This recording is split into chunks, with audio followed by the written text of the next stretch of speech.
کسی جگہ پر بھی کسی حکومت یا ریاست کو خطاب نہیں کیا گیا، افراد کو خطاب کیا گیا ہے، اور ان سے یہ کہا گیا ہے کہ وہ نماز کا اہتمام کریں، وہ روزے رکھیں، ان پر روزے فرض کیے گئے ہیں، وہ حج کے لیے جائیں، وہ عمرے کے لیے جائیں، اسی طرح تطہیر بدن کے احکام دیے گئے ہیں، تطہیر خورونوش کے احکام دیے گئے ہیں۔ یہ سارا دین اصلاً فرد ہی کو مخاطب کر رہا ہے، لیکن بعض احکام یہ صاف معلوم ہو جاتا ہے ان کے اسلوب سے، ان کے سیاق سے، کہ وہاں مسلمانوں کی جماعت مخاطب ہو گئی ہے۔ جیسے جب یہ کہا جائے گا کہ تم جہاد کے لیے نکلو، تو یہ حکم تو فرد کے لیے نہیں ہو سکتا۔ جب یہ کہا جائے گا کہ تم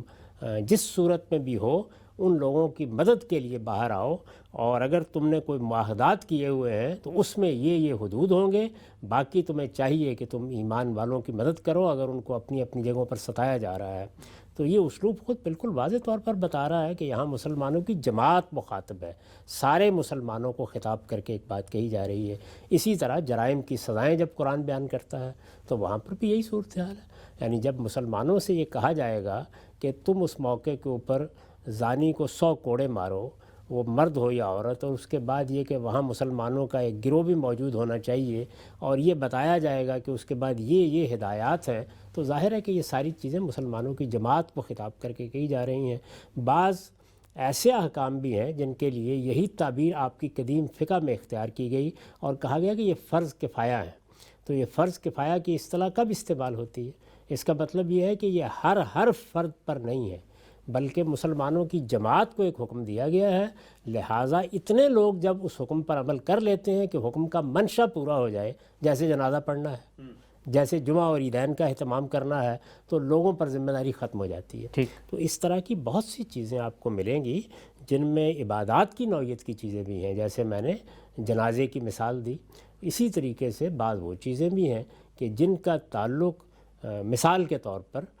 حدود سے ہے یا جہاد سے ہے، تو یہ موکول الی السلطان کہلاتی ہیں ہمارے ہاں، یعنی یہ چیزیں وہ ہیں کہ جو عام آدمی کے لیے نہیں ہیں، عام آدمی ان کا مخاطب ہی نہیں ہے، عام آدمی کو ان کے قریب نہیں جانا چاہیے۔ یہ در حقیقت مسلمانوں کی جماعت کو خطاب کر کے احکام دیے گئے ہیں، اور مسلمانوں کی جماعت ظاہر ہے ساری کی ساری جماعت تو مخاطب نہیں ہوتی، اس کو ہمیشہ کسی نظم کی صورت دینا ہوتی ہے، اور وہ نظم جب بنتا ہے تو وہ حکومتی کی صورت میں بنتا ہے، اور اسی بنیاد کے اوپر یہ تعبیر اختیار کر لی گئی، یہ موکول الی السلطان ہے، یعنی یہ وہ احکام ہیں جو ریاست، نظم اجتماعی، مسلمانوں کی حکومت سے متعلق ہیں، انہی کو انہیں انجام دینا چاہیے۔ تو یہ ایسی بات نہیں ہے کہ میں کوئی نادر بات کہہ رہا ہوں، ہمارے دین میں بالکل اسی طرح ہے۔ دوسری چیز یہ ہے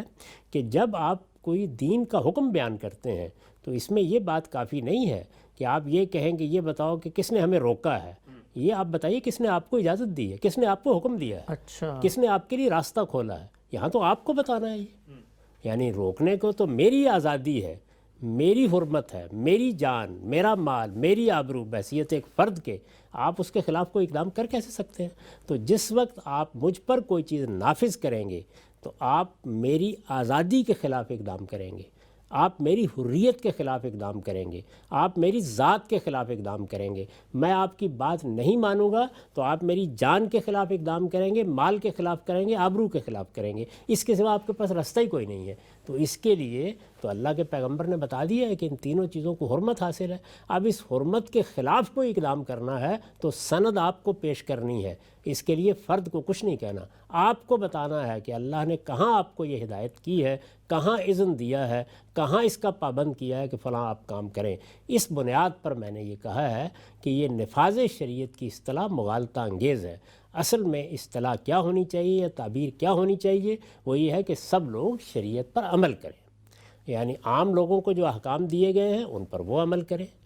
اسی طرح عام لوگوں کو ان کی مختلف حیثیتوں سے جو احکام دیے گئے ہیں، کسی کو باپ کی حیثیت سے، کسی کو بیٹے کی حیثیت سے، کسی کو شوہر کی حیثیت سے، کسی کو بیوی کی حیثیت سے، کسی کو ایک کاروبار کرنے والے کے طور پر، ان پر وہ عمل کریں گے، وہ بھی اپنے رب کے سامنے جواب دہ ہیں۔ اور وہ احکام جو مسلمانوں کے معاشرے کو دیے گئے ہیں اور اس طرح گویا بالواسطہ طور پر حکومت کو دیے گئے ہیں، ان پر حکمران عمل کریں گے۔ تو یہ تقسیم آپ سے آپ پورے دین کے اندر واقع ہو گئی ہے۔ اس لیے میرے نزدیک جب نفاذ شریعت کہا جاتا ہے تو اس سے یہ تاثر پیدا ہوتا ہے کہ اسلام میں حکمرانوں کو یہ حق دے دیا گیا ہے کہ اب وہ یہ طے کریں گے کہ دیکھیں آ کر کہ میں نے حج کر لیا یا نہیں کر لیا،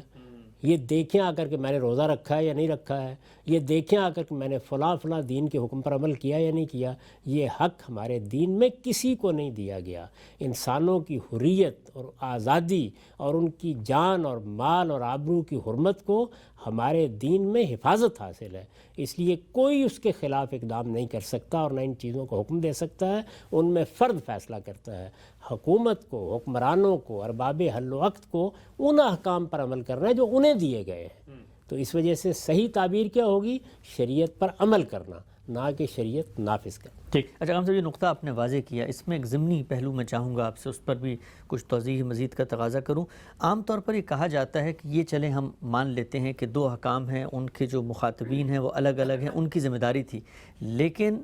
اگر کوئی ذمہ داری پوری نہیں کر رہا اور کسی شخص نے اٹھ کر اگرچہ وہ حکم کا مخاطب نہیں تھا اس پر عمل کر دیا ہے تو حکم تو بارکیف شریعت کی قدر۔ میں ایک مثال آپ کے سامنے رکھتا ہوں، مثلا ایک شخص مباح الدم ہو گیا، اس کا خون ہدر ہے، وہ اس قابل ہے کہ اب اس پہ سزا کا نفاذ ہو، حکمرانوں کی ذمہ داری تھی، انہوں نے نہیں کی، لیکن کوئی شخص اٹھ کے وہ فریضہ انجام دے دیتا ہے تو بہرکیف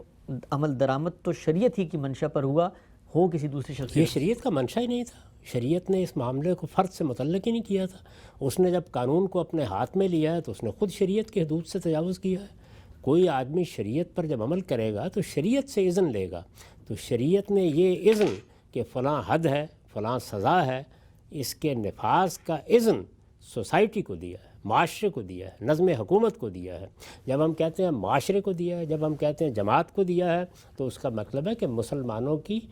بحیثیت مجموعی جو حیثیت بنتی ہے، جس کو آپ نظم اجتماعی سے تعبیر کر سکتے ہیں، اس کا ظہور حکومت کے ذریعے سے ہوتا ہے۔ یہی چیز دین میں طے ہے، یہی ہماری فقہ میں طے ہے، یہی رسالت مآب صلی اللہ علیہ وسلم کی تعلیمات میں طے ہے، یہی خلفائے راشدین نے جو سنت قائم کی اس میں طے ہے۔ ہر جگہ یہ بات بالکل اتفاق کے ساتھ بیان ہوتی ہے کہ جو احکام، جو ہدایات جماعت کو دی گئی ہیں، فرد کا یہ کام نہیں ہے کہ ان کے بارے میں ادنیٰ درجے میں بھی حد سے تجاوز کرے۔ اگر کسی نے جہاد کا اعلان کرنا ہے تو یہ حکمران ہے جس کو یہ اعلان کرنا ہے، اگر کسی کو سزا دینی ہے تو یہ حکمران کا کام ہے وہ یہ کرے۔ بالکل اسی طریقے سے جمعے کے ممبر کو، عیدین کے ممبر کو حکمرانوں کے ساتھ خاص کر دیا گیا ہے۔ تو جو چیزیں دین میں، شریعت میں حکمرانوں کے ساتھ خاص ہیں، ان پر میں یا آپ عمل کریں گے تو دین کے خلاف اقدام کریں گے، خدا کی ہدایت کی خلاف ورزی کریں گے۔ اور جن چیزوں کا تعلق ہمارے ساتھ ہے ان میں ہم اپنے رب کے سامنے جواب دہ ہیں۔ ان میں کسی حکمران کو، کسی ارباب حل و عقد کو یہ حق ہی نہیں دیا گیا کہ وہ ہم پر کسی چیز کا نفاذ کریں آگے۔ ٹھیک ہے، جب آگے بڑھاتے ہیں سلسلے کو، یہ بیان فرمائیے گا، یہ جو احکام نظم اجتماعی کو دیے گئے ہیں، ظاہری بات ہے جب نظم اجتماعی کو دیے گئے ہیں، اللہ تعالیٰ کی حکمت بالغہ ہے، شریعت کا مقصد ہے، ان لوگوں کو دیے گئے ہیں وہ اس پر عمل درآمد کروائیں تو ان حکم کی جو منشا ہے وہ بھی حاصل ہو۔ اگر اس کو ہٹا کر فرد کی طرف منتقل کر دیا جاتا ہے تو حکم کی جو منشا ہے وہ بھی تو یقیناً مجروح ہونی چاہیے، تو کیا ایسا ہی ہوتا ہے؟ حکم کا منشا تو بڑی چھوٹی سی چیز ہے، یعنی فساد پیدا ہو جائے گا، اس کے بعد تو ہر چیز درم برم ہو جائے گی۔ یعنی ہر آدمی اگر اپنے ہاتھ میں کوڑا پکڑ کر باہر نکل آئے اور اپنے طور پر تحقیق کرنا شروع کر دے کہ کس کس نے بدکاری کی ہے یا کون کون چور ہے، تو اس کے بعد تو کوئی حکومت باقی نہیں رہے گی، کوئی نظم باقی نہیں رہے گا۔ فساد، اختلال، پوری سوسائٹی بالکل درہم برہم ہو کے رہ جائے گی۔ اس کا حق کس طریقے سے دیا جا سکتا ہے؟ بڑی بے ضرر سی چیز تھی ہمارے ہاں کہ جمعہ کا ممبر علماء کے پاس چلا گیا اور آپ دیکھیں کہ اس سے کیا فساد پیدا ہوا ہے۔ اس کے نتیجے میں مسجدیں فرقوں کے مراکز بن کے رہ گئی۔ اب وہ مسجدیں خدا کی مسجدیں ہی نہیں رہیں۔ ان میں سے کوئی مسجد اہل حدیث کی ہے، کوئی دیوبندیوں کی ہے، کوئی بریلویوں کی ہے، کوئی حنفیوں کی ہے، کوئی شافعیوں کی ہے۔ وہ مسجدیں ہی بالکل صفحہ ہستی سے ختم ہو گئیں کہ جن کو اللہ کے گھر اور اللہ کی مسجد کیا کہ آپ جا سکیں۔ آپ جب بیت اللہ میں جاتے ہیں یا اسی طرح ان ملکوں میں جاتے ہیں کہ جہاں دین کے حکم پر عمل کیا جا رہا ہے تو وہاں کوئی خیال پیدا ہوتا ہے کہ یہ مسجد اس میں ہم نماز پڑھنے کے لیے آئے ہیں، یہ مسجد فلاں اور فلاں فرقے کی ہے یا فلاں اور فلاں گروہ کی ہے۔ ہم نے دیکھا ملیشیا میں 10 سال تک میں رہا ہوں، کسی مسجد کے بارے میں یہ تصور ہی نہیں تھا کہ یہ فلاں کی مسجد ہے یا فلاں کی مسجد ہے۔ آپ جس وقت خلیج کے ممالک میں جاتے ہیں، کوئی خیال بھی نہیں ذہن میں آتا کہ ہم جس مسجد میں جا رہے ہیں وہ فلاں فرقے یا گروہ کی مسجد ہے۔ تو مسجدوں کے بارے میں جو دین میں حکم دیا گیا تھا، جب ہم نے اس کی خلاف ورزی کی، جمعے کے ممبر کے بارے میں، عیدین کے ممبر کے بارے میں جو حکم دیا گیا تھا، جب ہم نے اس کی خلاف ورزی کی تو اس کے نتیجے میں فرقہ بندی اپنی اساسات میں محکم ہو گئی، سوسائٹی کے اندر مذہبی تفریق اپنی آخری حد میں چلی گئی، اور وہی مسجدیں جن کو خیر پھیلانا تھا، جن کو دعوت پھیلانی تھی، جن کا اصلی منصب یہ تھا کہ وہ لوگوں کی تعلیم اور تربیت کا اہتمام کریں، وہی مسجدیں فساد کے گڑھ بن کے رہ گئی۔ ٹھیک ہے، ہم صحیح نقطہ آپ نے بڑی خوبی سے واضح کیا کہ جب حکم کے جو مخاطبین ہیں ان سے ہٹ کے اس پہ عمل کیا جائے تو کیا وہ خرابی ہے جو پیدا ہوتی ہے۔ میں اب آتا ہوں ان تمام احکام کی طرف جو ترتیب سے آپ نے درج کی ہے اپنے اس مضمون میں بھی، کہ جو دوسری طرح کے احکام میں نظم اجتماعی کو دیے، ایک ایک حکم پہ چاہوں گا کچھ وضاحت ہو، کچھ جو ضمنی توضیح اشکالات ہیں وہ بھی پیش کی جائیں۔ سب سے پہلے آپ لکھتے ہیں کہ مسلمان اپنے حکمرانوں کی رعایا نہیں بلکہ برابر کے شہری ہوں گے، قانون اور ریاست کی سطح پر ان کے بڑے اور چھوٹے، شریف و وضیع کے مابین کوئی امتیاز روا نہیں رکھا جائے گا، ان کے جان و مال اور آبرو کو حرمت حاصل ہوگی، یہاں تک کہ حکومت ان کی رضامندی کے بغیر زکوٰۃ کے علاوہ کوئی ٹیکس بھی ان پر عائد نہیں کر سکتی۔ پہلا سوال اس حوالے سے میرا یہ ہے آپ سے کہ یہ جو تعبیر آپ نے یہاں پر اختیار کی کہ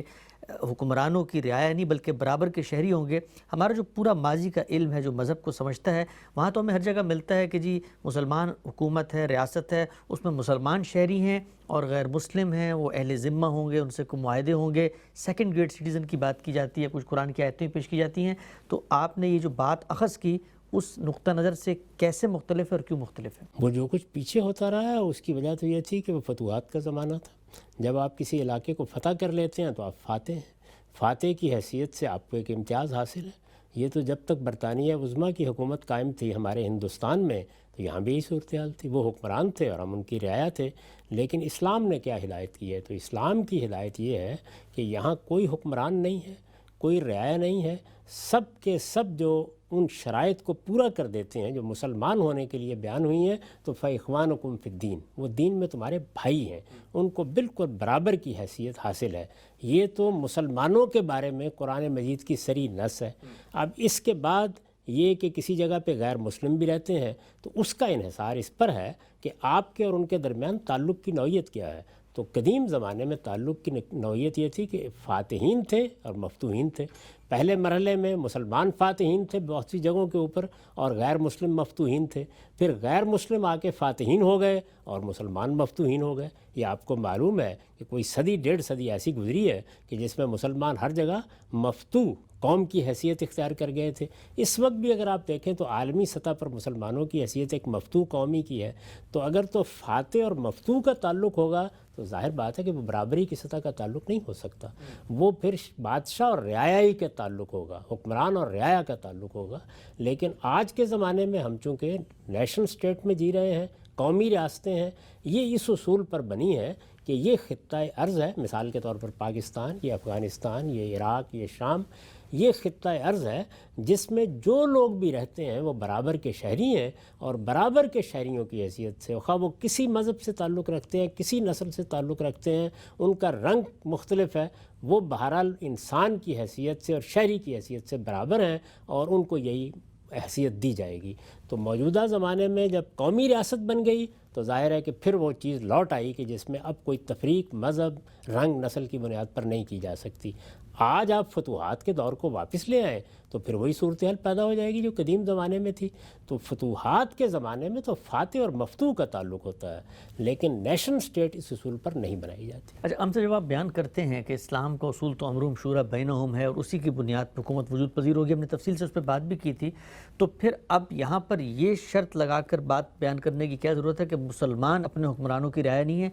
اگر جمہوریت دین کا تقاضا ہے تو پھر تو ہر شہری جو ہے وہ رعایا نہیں ہے، چاہے وہ مسلمان ہو چاہے وہ غیر مسلم ہو۔ تو اگر وہ اصول موجود ہے تو پھر یہ صرف تخصیص مسلمانوں کے ساتھ کیوں ہے؟ اللہ کا دین تو مسلمانوں ہی کو خطاب کرے گا، یعنی کوئی دین دوسروں کو خطاب نہیں کرتا، کرنا بھی نہیں چاہیے اس کو۔ سیاسی معاملات پر گفتگو کرتے ہوئے سارے انسان زیر بحث آتے ہیں، لیکن جب آپ دین پہ گفتگو کر رہے ہوتے ہیں تو دین اپنے ماننے والوں کو مخاطب کرتا ہے، یعنی وہ دوسرے لوگوں کو دعوت دے گا۔ دین اپنا ایک پیغام پہنچائے گا، وہ کوئی بدھ ہو سکتا ہے، کوئی مسیحی ہو سکتا ہے، کوئی یہودی ہو سکتا ہے، کوئی ہندو ہو سکتا ہے، اس کو وہ پیغام دے گا۔ وہ پیغام اگر کوئی قبول کر لیتا ہے تو اب وہ دین کے احکام کا مخاطب ہے۔ تو ہمارے دین میں اگر امرہم شورا بینہم کہا گیا ہے تو مسلمانوں کے درمیان حکومت کیسے قائم ہوگی اس کے لیے کہا گیا ہے۔ اگر فاخوانکم فی الدین کا حکم دیا گیا ہے تو مسلمان آپس میں کیا حیثیت رکھتے ہیں اس کو بیان کرتا ہے۔ باقی قوموں کے ساتھ ہمارے معاملے کی کیا نوعیت ہوگی، میں نے عرض کیا اس کا تعلق اس سے ہے کہ آپ کس صورتحال میں ہیں۔ یعنی اگر فاتح اور مفتوح کا تعلق ہے، میں اس وقت اس پہ بحث نہیں کر رہا کہ فاتح ہو کر دوسروں کو مفتوح بنانا اس کا جواز ہے یا نہیں، لیکن جس وقت تعلق فاتح اور مفتوح کا ہوگا تو لازمی نتیجہ اس کا یہ نکلے گا کہ پھر دوسرے لوگ، یعنی اگر کوئی نسل فاتح ہے، اگر کوئی مذہب فاتح ہے تو وہ دوسرے لوگوں کو مفتوح کی حیثیت سے دوسرے درجے ہی میں رکھے گا اور ان کی حیثیت رعایا ہی کی ہوگی۔ آج کے زمانے میں بالکل یہی صورتحال ہے۔ اس وقت دیکھیے کہ جن ملکوں میں بادشاہت ہے ان ملکوں میں لوگ برابر کے شہری نہیں ہیں، وہاں کوئی ایک خاندان ہے جو حکومت کر رہا ہے، وہ خاندان کسی زمانے میں اس علاقے کو فتح کر کے وہاں اپنی حکومت قائم کر چکا ہے۔ تو یہاں اب لوگ برابر نہیں ہوتے سارے کے سارے۔ یہ آپ دیکھیں گے کہ وہاں لازمی طور پر یہ تفریق پیدا ہوگی کہ حکومت اس خاندان کی ہے، حکومت اس گروہ کی ہے، حکومت اس جماعت کی ہے۔ تو فاتح اور مفتوح کا تعلق پیدا ہوتا ہے جب حکومت تلوار کے یا بندوق کے زور پر قائم ہوتی ہے۔ مسلمانوں کو یہ ہدایت کی گئی ہے کہ ان کے اندر جو بھی حکومت بنے گی وہ امرہم شورا بینہم کے اصول پر بنے گی۔ دوسروں کے ساتھ انہوں نے کیا معاملہ کرنا ہے اس کا تعلق سیاسی حالات سے ہے۔ اگر فتوحات کا زمانہ ہوگا تو رعایا کا تعلق ہوگا، اور آج قومی ریاستوں کا معاملہ ہے تو سب برابر کے شہری ہیں۔ ٹھیک ہے، ہم سب آگے بڑھاتے ہیں اس نقطے کو۔ یہاں یہ بھی ذرا واضح کیجیے گا کہ دینی لحاظ سے یہ تفریق تو آپ نے بتائی کہ اگر فتوحات کا معاملہ ہے تو جو دنیا کا عرف ہے اس لحاظ سے معاملات ہوتے چلے آئیں اور شاید آئندہ بھی ہوں، لیکن یہ جو بات کہی جاتی ہے کہ دینی لحاظ سے غیر مسلم اور مسلمان ایک ریاست کے برابر کی سطح کے شہری نہیں ہو سکتے، یہاں تک کہ نیشن اسٹیٹ میں بھی نہیں ہو سکتے، اس کی کوئی دینیاتی بنیاد قرآن و سنت میں موجود نہیں ہے۔ ایسی کوئی چیز موجود نہیں، یعنی اس کا تعلق تو سیاسی حالات سے۔ یہ میں نے عرض کیا ہے کہ 1947 سے پہلے ہماری حیثیت کیا تھی؟ ہم ہوں، ہندو ہوں، بر صغیر کی جتنی اقوام تھیں، خواہ وہ مسیحی ہوں جو یہاں بستے تھے، وہ سارے کے سارے محکوم تھے، ایک دوسری قوم ان کے اوپر حکومت کر رہی تھی۔ یہی معاملہ تمام بادشاہتوں میں ہوتا ہے، یعنی وہاں کوئی ایک خاندان حکومت کر رہا ہوتا ہے، کوئی فرد حکومت کر رہا ہوتا ہے، کوئی ایک گروہ یا جماعت حکومت کر رہی ہوتی ہے۔ اس طرح کی جو چیز بھی ہوگی وہاں فاتح اور مفتوح کا تعلق پیدا ہوگا۔ تو فاتح اور مفتوح کے تعلق پر الگ سے بحث کرنی چاہیے کہ اس کا جواز ہے یا نہیں ہے، لیکن جہاں فاتح اور مفتوح کا تعلق ہوگا وہاں لوگوں کے مابین اور حکمرانوں کے مابین بھی رعایا کا تعلق بنے گا، اور جہاں پر لوگ برابر کی سطح پر ہوں گے، جیسے مسلمانوں کو یہ کہہ دیا گیا ہے کہ ان کے درمیان فاتح اور مفتوح کا تعلق ہو ہی نہیں سکتا، ان کو لازماً امرہم شورا بینہم کی بنیاد پر ہی اپنا نظم قائم کرنا ہے۔ اسی طریقے سے قومی ریاست یا نیشن اسٹیٹ میں بنیادی میں یہ بات واضح کر دی گئی ہے کہ ایک خاص خطہ ارض میں رہنے والے لوگ برابر کے شہری ہیں، وہ اپنی پیدائشی سے یہ حیثیت رکھتے ہیں، لہٰذا کسی رنگ، کسی نسل کی بنیاد پر اور کسی مذہب کی بنیاد پر لوگوں میں کوئی تفریق نہیں ہو سکتی۔ تو اب آپ نیشن اسٹیٹ کے تصور پر کوئی بات کرنا چاہتے ہیں تو کریں، یا فتوحات پر کوئی بات کرنا چاہتے ہیں تو کریں، لیکن جب آپ ایک تصور کو قبول کر لیتے ہیں تو پھر اس کی کرالریز کو ماننا ناگزیر ہو جاتا ہے۔ مذہب کا جہاں تک تعلق ہے وہ ان میں سے کسی چیز کے بارے میں بھی آپ کو اپنی اصولی ہدایات کے سوا زمانے کے عرف سے غیر متعلق نہیں کرتا۔ یعنی دنیا کے اندر جو عرف قائم ہوتا ہے اس کے لحاظ سے معاملات ہوتے ہیں، جب وہ معاملات آپ کر رہے ہوتے ہیں تو مذہب آپ کو یہ بتائے گا کیا جائز ہے، کیا ناجائز ہے، کیا اخلاقی لحاظ سے صحیح ہے، کیا اخلاقی لحاظ سے صحیح نہیں ہے۔ لیکن دنیا میں سیاسی معاملات، معاشی معاملات اصلاً دنیا کے عرف پر چلتے ہیں۔ ہم صاحب، اسلامی ریاست میں عملی اقدامات کی وہ کیا تصویر بنتی ہے کر کے ہم آپ کے سامنے رکھیں، جو آپ نے اپنے آرٹیکل میں بیان بھی کیا۔ آپ نے اس پہ ایک اور نقطہ لکھا کہ ریاست کے حکمران اپنی مسلمان شہریوں سے زکوٰۃ کے علاوہ کوئی ٹیکس وصول نہیں کر سکتے۔ زکوٰۃ کیا ہے، اس کا مقصد کیا ہے، انشاءاللہ وہ اپنے وقت پہ زیر بحث بھی آئے گی، لیکن یہ مجھے بیان کیجیے گا، یہ بات جب ایک عام آدمی سنتا ہے تو ہم تو یہ دیکھتے ہیں کہ موجودہ دور کے اندر پوری کی پوری ریاست کا نظم اور سب کچھ ٹیکسیشن کے اصولوں پر ہی چل رہا ہوتا ہے، تو اگر کوئی اسلامی ریاست بنتی ہے اور وہاں پر صرف یہ زکوٰۃ دی جاتی ہے جو بالعموم سمجھا جاتا ہے 2.5% ہے، تو اس سے تو نہ صرف کہ خرچے پورے نہیں ہوں گے، ریاست آگے چل ہی نہیں سکتی، اور دوسرا جو ماڈرن ورلڈ ہے جس میں ٹیکسیشن کا ایک پورا سسٹم اور ایک نظام ڈائریکٹ انڈائریکٹ بنا ہوا ہے، اس سے پھر اسلامی ریاست کیسے ہم آہنگ ہوگی؟ اس کے لیے تو ضروری ہے کہ ہم خاص طور پر اس کو موضوع بنائیں، یعنی ایک مسلمانوں کی ریاست کے اندر آمدنی کے کیا ذرائع ہو سکتے ہیں، دین نے اس کے لیے کیا ہدایات دی ہیں، عرف کے اندر کیا چیزیں ہیں جن کو دین قبول کرتا ہے. تو ظاہر ہے کہ یہ ایک بالکل الگ سے موضوع ہے. ٹھیک. لیکن چند اصولی باتیں یہاں عرض کی جا سکتی ہیں. یہ بات قرآن مجید نے واضح کر دی ہے کہ کسی پر بھی آپ کوئی ذمہ داری نہیں ڈال سکتے، اس کی جان، مال، آبرو کے خلاف کوئی اقدام نہیں کر سکتے. ان میں سے تینوں چیزوں کو الگ الگ حرمت حاصل ہے جب تک کہ اذن خداوندی نہ ہو آپ کے پاس. اچھا. تو اصل میں جب آپ لفظ ٹیکس بولتے ہیں تو موجودہ زمانے میں آپ یہ بول دیتے ہیں کیونکہ لوگوں کو یہ حق دے دیا گیا ہے، وہ اطمینان سے اس کو استعمال کرتے ہیں. لیکن ہمارے دین میں اس کے لیے آپ کو بنیاد بتانی پڑے گی، اس لیے کہ وہ میرا مال ہے جو آپ میرے پاس لینے کے لیے آئے ہیں. میری جان اگر آپ مانگیں گے تو آپ بتائیے کہ کس اصول پر مانگیں گے. میرا مال اگر مانگیں گے تو پھر بتائیے کہ کس اصول پر مانگیں گے. اگر تو آپ مجھ سے یہ کہہ رہے ہیں کہ تم رضاکارانہ طور پر دے دو تو یہاں کسی کی اجازت کی ضرورت نہیں ہے.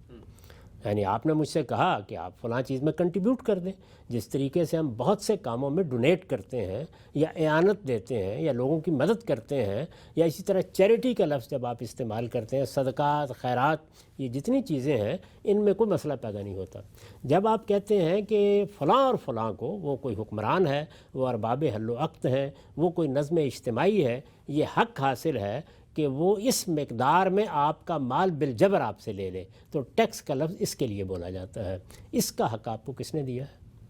یعنی یہ حق تو کسی شکل میں بھی آپ کو نہیں مل سکتا. اس لیے کہ پھر وہی بات کہ کسی بھی حکومت کے لیے جو حقوق بھی ہوں گے یا علم و عقل کے مسلمات میں اس کی دلیل ہوگی اور یا اللہ کا اذن ہوگا. تو اللہ تعالیٰ نے یہ فرما دیا کہ میں نے حکومت کا حق طے کر دیا ہے، اور وہ حکومت کا حق کیا ہے؟ وہ وہی ہے جس کو آپ زکوٰۃ کہتے ہیں. اور یہ زکوٰۃ کے بارے میں بالکل غلط تصور ہے کہ وہ 2.5% ہے. زکوٰۃ مال میں اور بچتوں میں 2.5% ہے. زکوٰۃ بہت سے معاملات میں 5% ہے، 10% ہے، 20% ہے. یہ جس کو آپ عشر کہتے ہیں، خمس کہتے ہیں، یہ سب زکوٰۃ ہی کی مختلف صورتیں ہیں. عربی زبان میں وہ 1/3 یا 10 یا اسی طریقے سے 5واں حصہ، اس کے لیے جو الفاظ ہیں وہ استعمال کر لیے گئے ہیں. یہ سب کی سب زکوٰۃ کی قسمیں ہیں. ان کی تفصیل کے لیے الگ سے ایک نشست چاہیے جس میں یہ بتایا جائے کہ یہ بات ہی درست نہیں ہے جس طرح کے لوگوں نے اس کو سمجھا ہے اور جس طرح سے عام طور پر ہمارے یہاں اس کو پیش کیا جاتا ہے. اس سے جو کچھ آپ کو حاصل ہوتا ہے اس کا آج تصور نہیں کیا جا سکتا. کتنے وسیع پیمانے پر یہ چیز پھیل جاتی ہے. اور پھر یہ کہ یہ نہیں کہ 22 کروڑ کی آبادی میں 10 لاکھ 15 لاکھ لوگ دے رہے ہوں، یہ نیچے تک جاتی ہے اور کروڑوں لوگ اس کو ادا کرنے کے لیے تیار ہوتے ہیں. اس کے پیچھے اللہ کا حکم ہوتا ہے. یہ اس روح کے ساتھ ادا کی جاتی ہے کہ یہ در حقیقت ہم اپنے پروردگار کی عبادت کر رہے ہیں ادا کر کے. یہ اس کا اذن اور اس کا حکم ہے کہ ہمیں یہ کہا گیا ہے کہ تم اپنی حکومت یا اپنے نظم اجتماعی کو اس کو پیش کر دو. اس سے معیشت کو جو استحکام حاصل ہوتا ہے اس کا آپ تصور ہی نہیں کر سکتے. یعنی لوگوں کو آخری درجے میں یہ اعتماد ہو گیا کہ ہمارے اور حکومتوں کے درمیان ایک ہی مرتبہ یہ بات طے ہو گئی کہ وہ ہمارے اموال میں کیا حق رکھتے ہیں. تو یہ تو اللہ تعالیٰ کی بہت بڑی نعمت ہے کہ اس نے اس کو خود مقرر کر دیا ہے، کیونکہ حکومتوں کا استبداد اور حکومتوں کا جبر اپنی ایک تاریخ رکھتا ہے، اور اس میں آج بھی وہ جبر باقی ہے جو ٹیکسیشن کی صورت میں ہے. اللہ تعالیٰ نے اس کو محدود کر کے، متعین کر کے، اپنے فیصلے پر منحصر کر کے معیشت کو بھی نجات دلا دی ہے کہ حکومتیں اس میں بے جا مداخلت کر کے اس کو دائیں بائیں کرتی رہیں، اور انسانوں کو بھی آخری درجے میں حریت کا پروانہ ہاتھ میں پکڑا دیا ہے. ابھی لوگوں کو یہ اندازہ نہیں ہے کہ اس میں اللہ کی کیا نعمتیں پوشیدہ ہیں. انہوں نے اس پر کبھی غور ہی نہیں کیا، اور ہمارے علماء نے اس کو جو صورت دے دی ہے ایک چیریٹی کی، اس کی وجہ سے لوگ اس پر غور ہی نہیں کرتے. انہیں یہ معلوم ہی نہیں ہے کہ اسلام میں اور خلفائے راشدین کی روایت کے مطابق اور رسالت مآب صلی اللہ علیہ وسلم کی ہدایات میں مسلمانوں کی حکومت کے لیے جہاں وہ حکومت کر رہے ہو، کیا طریقے اللہ تعالیٰ نے خود تجویز فرمائے ہیں جن پر اس حکومت کا نظم مالی لحاظ سے قائم کیا جائے گا. اگر آپ اس کا مطالعہ کریں گے تو آپ پر یہ انکشاف ہوگا کہ اللہ تعالیٰ نے جو انسان کے اوپر بہت بڑی عنایتیں کی ہیں، ان میں ایک عنایت یہ بھی ہے کہ حکومتوں کے استبداد سے اور ٹیکسیشن کے ذریعے سے مختلف معاملات میں مداخلت سے اور معیشت کو درہم برہم کرنے سے ہمیشہ ہمیشہ کے لیے نجات دلا دی. ہم سب یہ نقطہ جس خوبی سے آپ نے واضح کیا، اس کو ہم انشاءاللہ تفصیلاً قانون عبادات میں جب زکوٰۃ زیر بحث آئے گی تب بھی جانیں گے کہ اسلامی ریاست کی ذرائع آمدن کیا کیا دینی لحاظ سے ہو سکتے ہیں۔ ایک پہلو ضمنی میرے ذہن میں یہ آ رہا تھا، میں نے کہا آپ کے سامنے رکھا جائے کہ اگر حکمران مسلمان ہیں، ان کو دین نے یہ ہدایت دی ہے کہ آپ نے زکوٰۃ کے علاوہ لوگوں کے مال میں کوئی تعدی، کوئی تصرف، کچھ جبر نہیں کرنا، لیکن اگر وہ کرتے ہیں اس طرح سے تو کیا حکمران دینی اور شرعی لحاظ سے کسی احکام الہی کی خلاف ورزی کے مرتکب ہوں گے؟ اور اس صورت میں جو مسلمان ہیں ان کی پھر کیا ذمہ داری ہوتی ہے؟ مسلمانوں کو پہلے کا شعور ہونا چاہیے۔ دیکھیے، جب کوئی آدمی جانتے بوجھتے کسی حکم کی خلاف ورزی کرتا ہے، آپ وعید تو اسی وقت اسے سنائیں گے نا۔ تو اس وقت لوگوں کو جو تصویر دکھائی گئی ہے، حکمرانوں کو جو کچھ بتایا گیا ہے، یعنی ہمارے ہاں اسلام، اسلامی نظام، شریعت، اس پہ بہت گفتگو ہوتی ہے، لیکن آپ دیکھیے کہ جو امتیازی خصوصیات ہیں اس کو مذہبی طبقہ بھی زیر بحث نہیں لاتا۔ ہمارے ملک میں کبھی یہ گفتگو علماء کی طرف سے نہیں ہوتی، مذہبی جماعتوں کی طرف سے نہیں ہوتی کہ یہ جمعہ کا ممبر تو حکمرانوں کے لیے ہے، اس جمعے کے ممبر پر تو خلفائے راشدین کے زمانے میں کوئی دوسرا آدمی کھڑے ہونے کی جسارت بھی نہیں کر سکتا تھا۔ یہ کوئی آدمی کہتا ہے یہ بات؟ سب سے بڑا امتیاز جو مسلمانوں کی حکومت کا ہے وہ یہی ہے کہ ان کے ہاں حکمران کو ایوان اقتدار سے لا کر مسجد میں ہر ہفتے کھڑا کر دیا جاتا ہے، یعنی ہر ہفتے کے بعد جمعے کے دن۔ اور ہمارے ہاں بالکل اس ترتیب کو روڑ دیا گیا، ہم اصل میں مولوی صاحب کو ایوان اقتدار میں پہنچانے کی جدوجہد کر رہے ہیں، تو ساری ترتیب الٹ گئی۔ اچھا، دوسری بڑی شناخت کیا تھی؟ آپ دیکھیے ابن خلدون نے مقدمے میں اس کو کیسے بیان کیا ہے۔ دوسری بہت بڑی شناخت یہ تھی کہ مسلمانوں کی حکومت میں ٹیکس نہیں ہوتا، وہاں زکوٰۃ لی جاتی ہے۔ اچھا، اور اسی طریقے سے دین میں لوگوں کے اموال سے متعلق جو ہدایات دی گئی ہیں ان کی پیروی کی جاتی ہے، لیکن یہ کوئی بتانے کے لیے تیار نہیں ہے۔ زکوٰۃ کو ایک چیریٹی بنا کر رکھ دیا گیا ہے، اور اسی حیثیت سے حکومت بھی اس کو دیکھتی ہے، علماء بھی اس کو بیان کرتے ہیں۔ وہ اپنے اداروں کو چلانے کے لیے تو بہت سے ہیلے بھی تلاش لیتے ہیں، لیکن دین میں زکوٰۃ ہے کیا، اس کی شرحیں کیا ہیں، عشر کس کو کہتے ہیں، خمس کس کو کہتے ہیں، یہ مقداریں کیسی ہیں، موجودہ زمانے میں ان کا اطلاق کس طریقے سے ہوگا، نئی کیا مدات پیدا ہو گئی ہیں، وہ ہمارے ہم موضوع ہی نہیں ہے گفتگو کا۔ تو یہ دیکھیے کہ جو بڑی شناختیں ہیں اسلامی حکومت کی، وہ ہمارے ہاں مذہبی لوگوں کی طرف سے بھی اس طریقے سے زیر بحث ہی نہیں آتی، کبھی وہ بتائی نہیں جاتی، کبھی بیانی نہیں ہوتی۔ ہمارے ہاں تو بس یہی تصور ہوتا ہے کہ عریانی اور فحاشی کے خلاف کیا اقدامات کرنے ہیں۔ ایسے لگتا ہے کہ مذہبی لوگوں نے اسی کو اپنی علامت بنا لیا اور اسی کو بیان کرتے ہیں، جبکہ آپ جب رسالت میں آپ صلی اللہ علیہ وسلم کی حکومت کو دیکھتے ہیں یا خلفائے راشدین کو، تو وہاں امتیازات ہی بالکل دوسرے ہیں۔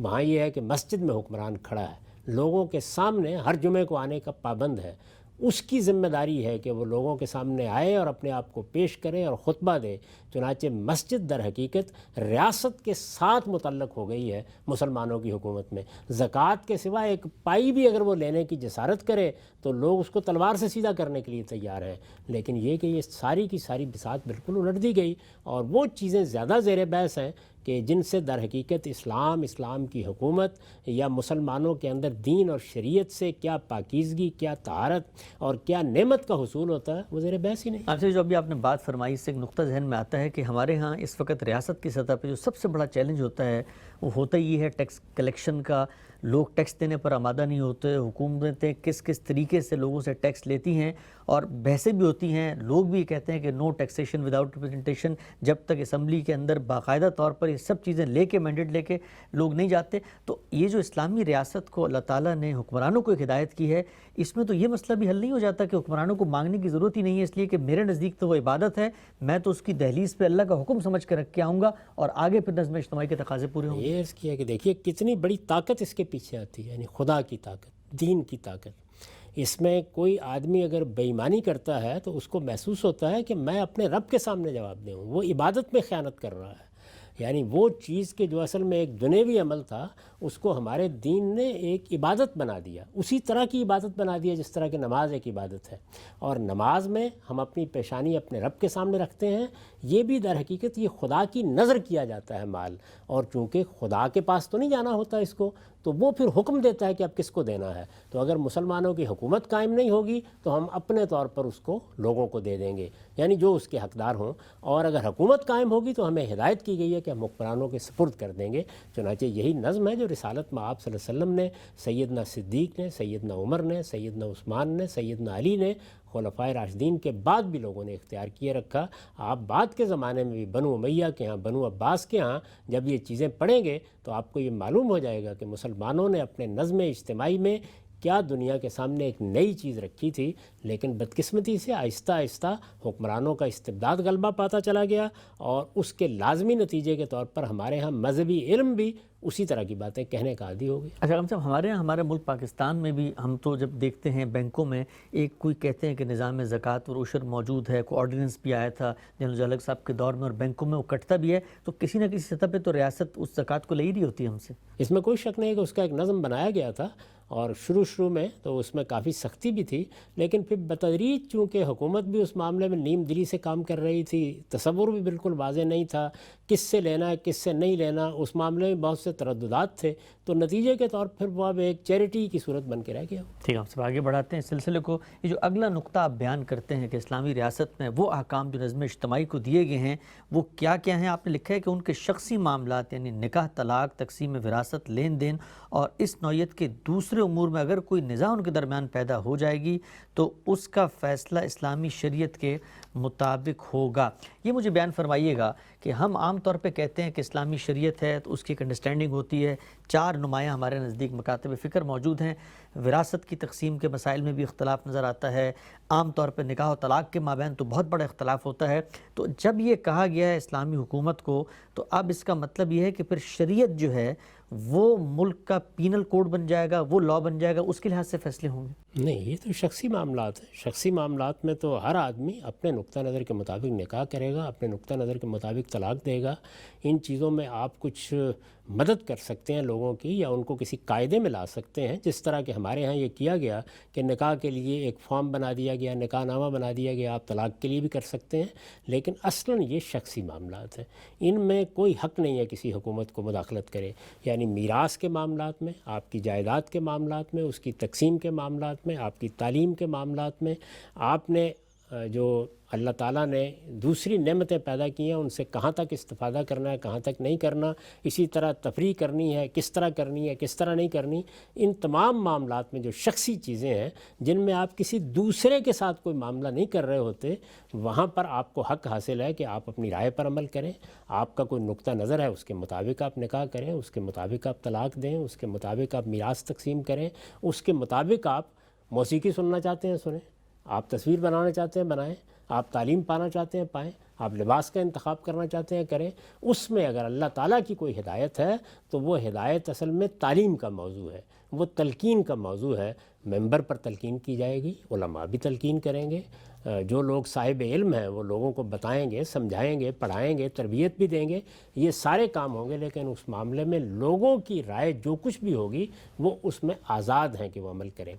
اب اگر کوئی معاملہ ان میں سے 2 لوگوں کے درمیان ہو رہا ہے اور کوئی نزاع پیدا ہو گیا ہے، تو نزاع پیدا ہونے کے بعد ان میں سے کوئی اپنا مقدمہ لے کے حکومت کے پاس آئے گا، جیسے طلاق کے معاملے میں ہو گیا، نکاح کے معاملے میں ہو گیا، حقوق کے معاملے میں ہو گیا، بچے کی حضانت کے معاملے میں ہو گیا، مقدمہ لے کے آئے گا۔ یعنی حکومت اس میں اپنے طور پر مداخلت کا حق نہیں رکھتی، وہ مقدمہ لے کے آئے گا تو اب فیصلہ کرنا ہے، یعنی گویا ایک نزاع ہے جس کا فیصلہ کرنا ہے، تو نزاع کے فیصلے کا حق ظاہر بات ہے کہ حکومتی کے پاس، اس لیے کہ جب نزاع ہوا تو نزاع کی بنیاد کیا ہوگی؟ کسی کی حق تلفی ہو گئی، اس کے علاوہ تو نزاع ہو نہیں سکتا نا۔ یعنی نزاع یا جھگڑے کی بنیاد ہی یہ ہوتی ہے کہ جو حقوق میرے اور آپ کے درمیان طے تھے، میرے اور میری بیوی کے درمیان طے تھے، میرے اور والدین کے درمیان طے تھے، عرف نے طے کیے تھے، مذہب نے طے کیے تھے، جن پر عام حالات میں عمل ہو رہا تھا، ان میں کسی موقع کے اوپر کوئی خرابی ہو گئی۔ ایسے ہی ہے جیسے آج کے زمانے میں بھی آپ دیکھتے ہیں کہ لوگ آپس میں کاروباری معاہدات کرتے ہیں، وہ اپنی مرضی سے کرتے ہیں، جو چیز چاہے اس میں لکھ لیں، جو شرائط چاہے طے کر لیں، لیکن اگر نزاع ہو جائے، 2 لوگوں کے درمیان جھگڑا ہو جائے تو پھر وہ ایک دیوانی مقدمہ بنتا ہے۔ تو جس وقت آپ حکومت کے پاس جائیں گے تو اب یہ سوال پیدا ہوتا ہے کہ حکومت کس اصول پر فیصلہ کرے، یعنی آپ کے نزاع کو چکانے کے لیے تو اس میں 2 طریقے اختیار کیے جا سکتے ہیں۔ وہ یہ بھی کر سکتی ہے کہ خود آپ ہی کے مسلک کے مطابق کریں، لیکن اس سے چونکہ ایک بڑی انارکی پیدا ہونے کا اندیشہ ہوتا ہے، تو اس وجہ سے اللہ تعالیٰ نے قرآن مجید میں یہ بتا دیا کہ لوگ اپنے معاملات اپنے طور پر طے کریں جو کچھ بھی ہیں، لیکن اگر وہ عدالت میں آ جاتے ہیں تو پھر جو آپ کے نزدیک یا حکومت کے نزدیک یا ارباب حل وقت کے نزدیک یا عدالت کے نزدیک یا جج کے نزدیک جو بھی آپ نے طریقہ اختیار کیا ہوا ہے، جو شریعت کی تعبیر ہے، وہ پھر نزاع کا فیصلہ اس کے مطابق کر دے گا۔ تو گویا یہاں پر یوں نہیں ہے کہ آپ حکومت کو یہ اختیار دے رہے ہیں کہ وہ خود جا کے نکاح کے معاملے کو طے کرے، یا وہ میراث کے معاملے کو طے کرے، یا وہ آپ کو کسی چیز کا پابند کرے۔ عرف نے، مذہب نے، رواج نے جو چیز طے کر دی ہے، اور جس چیز کو آپ اپنی رائے کے مطابق اختیار کر رہے ہیں، یا دو لوگوں کے درمیان اگر کوئی معاملہ ہو رہا ہے تو ان کی باہمی رضامندی سے اس کے شرائط طے ہو گئے ہیں، ان میں کسی کو مداخلت کا حق نہیں۔ البتہ جس وقت جھگڑا ہو جائے گا تو پھر وہ کیا مسئلہ پیدا ہوگا، وہ حق تلفی کے ازالے کا مسئلہ پیدا ہوگا۔ اور میں نے بار بار یہ عرض کیا ہے کہ حکومت کا اختیار شروع ہی اس وقت ہوتا ہے یا حق تلفی ہو گئی ہے یا جان مال آبرو کے خلاف زیادتی ہو گئی ہے، اس وقت پھر حکومت اپنی تعبیر کے مطابق جو فیصلہ کرے گی وہ سب لوگوں کے لیے ماننا ضروری ہے۔ اچھا، ہم اس میں ایک ضمنی پہلو ذہن میں یہ آتا ہے کہ جب آپ نے بتایا نزاع ہو گیا ہے، اب وہ ریاست کے پاس گئے ہیں، اب وہ شریعت کے مطابق فیصلہ کرتے ہیں، تو مثلا کوئی شخص کہتا ہے کہ جی میں تو ایک معاملے کے اندر اس فقہ کا قائل ہوں، دوسرے معاملے میں اس فقہ کا قائل ہوں، اب وہ عملی لحاظ سے وہاں پر اس کو جو فقہ مفید لگ رہی ہوگی تو وہ اس کو مان لے گا۔ تو ہمارے جو ایک پورا تصور پیش کیا جاتا ہے تقلید کا، کیا وہ بھی اسی انتظامی ضرورت سے پیدا ہوا کہ اگر آپ ایک امام کو مان رہے ہیں تو پھر ہر معاملے میں کنسسٹنٹ رہیں، چونکہ قانون اس کی بنیاد پہ آپ کے ساتھ متعلق ہو؟ یہ ایسا ہی ہے بالکل، یعنی جب آپ نے ایک باقاعدہ حکومت قائم کر لی تو پھر لوگ جب اپنا مقدمہ لے کے آئیں گے تو وہاں قانون میں ایک یعنی تسلسل بھی ہونا چاہیے، کسی اصول پر بھی اس کو ہونا چاہیے۔ یہ تو نہیں آپ کر سکتے کہ ایک جگہ پر عدالت ایک فیصلہ کر دے، دوسری جگہ دوسرا فیصلہ کر دے۔ اس کے لیے یہ ضروری خیال کیا گیا کہ کوئی ایک مسلک، ایک مکتب فکر اختیار کر لیا جائے، جیسے بعض جگہوں پہ احناف کا نقطہ نظر اختیار کیا گیا، بعض جگہوں پر مالکیہ کا، بعض جگہ پر شوافے کا اختیار کر لیا گیا۔ یہ ہمارے پرانے زمانے میں طریقہ اختیار کیا گیا۔ موجودہ زمانے میں بھی آپ ان میں سے جو طریقہ بھی چاہیں اختیار کر لیں۔ میرے نزدیک دیکھیے، آپ نے دیکھا ہوگا کہ افغانستان میں جو دستور بنایا گیا تو اس میں یہ طے کر لیا گیا کہ جن جن معاملات میں بھی قانون میں کوئی چیز واضح نہیں ہے، لکھی ہوئی موجود نہیں ہے، یعنی قانون میں اوپر سے کوئی قانون نہیں بنایا گیا یا کوئی ضابطہ نیا نہیں بنایا گیا یا کسی چیز کی تعبیر قانون نے نہیں کر دی، وہاں پر فقہ حنفی کے مطابق عمل کیا جائے گا۔ تو یہ تو ایک عملی ضرورت ہے، ایسے ہی ہوگا، اسی طریقے سے ہوتا ہے۔ ہمارے ہاں بھی یہی طریقہ زیادہ اچھا تھا، یہاں ترتیب بالکل الٹ دی گئی۔ یعنی یہاں کیا کیا گیا کہ پہلے ہم نے اوپر سے یہ بات کی کہ قرآن و سنت کے خلاف کوئی قانون نہیں بنے گا۔ اب یہ تو ہوا نا مستقبل کے بارے میں کہ نہیں بنے گا، سوال یہ اس وقت جو بنے ہوئے ہیں ان کا کیا کیا جائے۔ تو اس کے لیے ہم نے یہ کہا کہ اسلامی نظریاتی کونسل ہم نے بنا دی ہے، وہ ان قوانین پر نظر ثانی کرتی رہے گی۔ اب جب اس کی بھی سفارشات کبھی زیر بحث ہی نہیں آئیں، کبھی ان کو پارلیمنٹ موضوع بنانے کے لیے تیار نہیں ہوئی، تو پھر ہم نے کیا کیا، پھر ہم نے ایک وفاقی شرعی عدالت بنا دی۔ تو اس طریقے سے ہم نے اوپر سے معاملے کو لیا، جبکہ اس میں بھی صحیح طریقہ یہی تھا کہ جب تک پارلیمنٹ کسی معاملے میں قانون سازی نہیں کرتی،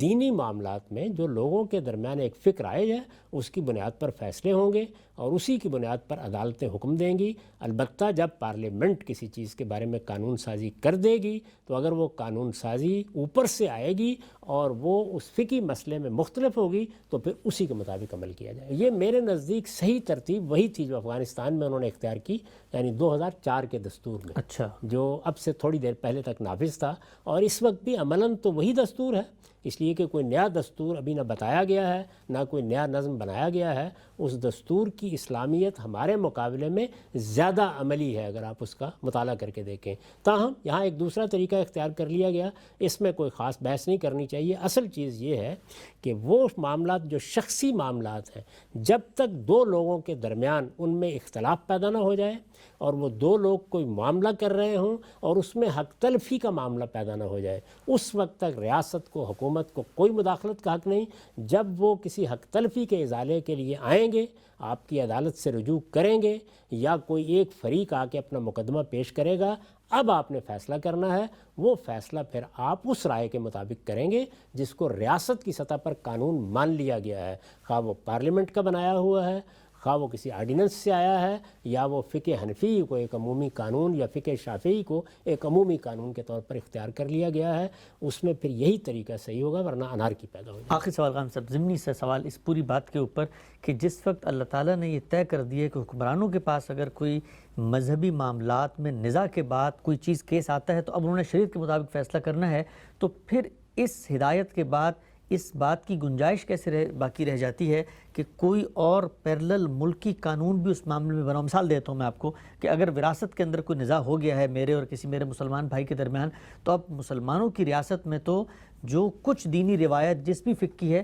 اس کے مطابق فیصلہ ہوگا، کسی دوسرے قانون کے مطابق تو نہیں ہو سکتا۔ یہ تو ممکن ہی نہیں ہے، اس میں تو اللہ تعالیٰ نے واضح طور پر بتا دیا ہے کہ جو چیزیں بھی حکومت سے متعلق ہوتی ہیں ان میں من لم یحکم بما انزل اللہ فاولئک هم الفاسقون فاولئک هم الظالمون فاولئک هم الکافرون، یعنی جب اللہ نے ایک قانون دے دیا ہے کسی معاملے میں تو جو لوگ اس کے مطابق فیصلہ نہیں کرتے، اللہ تعالیٰ فرماتے ہیں سورہ مائدہ میں کہ وہ نافرمان ہیں، وہ ظالم ہیں، وہی تو اصل میں خدا کا اور خدا کے قانون کا انکار کرنے والے ہوں گے قیامت کے دن۔ تو اس طرح اس کو ظلم، فسق اور کفر قرار دے دیا ہے، کوئی مسلمان اس کا تصور ہی نہیں کر سکتا۔ یعنی جو مجھے حکم دیا گیا ہے مجھے انفرادی طور پر اس پہ عمل کرنا ہے، جو معاشرے کو حکم دیا گیا ہے حکومتیں اس کی پابند ہیں، تو شخصی معاملات میں حکومتوں کو کیا کہا گیا ہے، یعنی لوگوں کے معاملات میں مداخلت کی ہی نہیں جا سکتی۔ کوئی حق تلفی کا معاملہ مقدمہ بن کے آئے گا تو وہاں اللہ کے قانون کے مطابق آپ فیصلہ کریں۔ ہم سب ہمارے پروگرام کا یہاں پہ وقت ختم ہوتا ہے۔ ناظرین، آج بہت ہی اہم اور حساس موضوع پہ ہم نے گفتگو کی اور یہ جاننے کی کوشش کی کہ دین اسلام کی روشنی میں اگر اسلامی ریاست کا وجود سامنے آتا ہے تو وہ کون سی ہدایات ہیں، وہ عملی تصویر کیا ہے، وہ کون سی ایسی پریکٹیکل ایڈوائسز اور انسٹرکشنز ہیں جن کو انہوں نے فالو کرنا ہے، اور اس کی عملی افادیت اور تصویر کیا بنتی ہے۔ غامدی صاحب کے آرٹیکل اسلام اور ریاست ایک جوابی بیانیے کے اندر وہ احکام جو نظم اجتماعی سے متعلق ہیں ایک ایک کو ہم زیر بحث لا رہے ہیں۔ یہ فہرست ابھی طویل ہے، جاری ہے، انشاءاللہ اس کو آئندہ پروگرام میں بھی زیر بحث لائیں گے۔ ہمارے پروگرام کا وقت یہاں پہ ختم ہوتا ہے، اجازت دیجیے، اللہ حافظ۔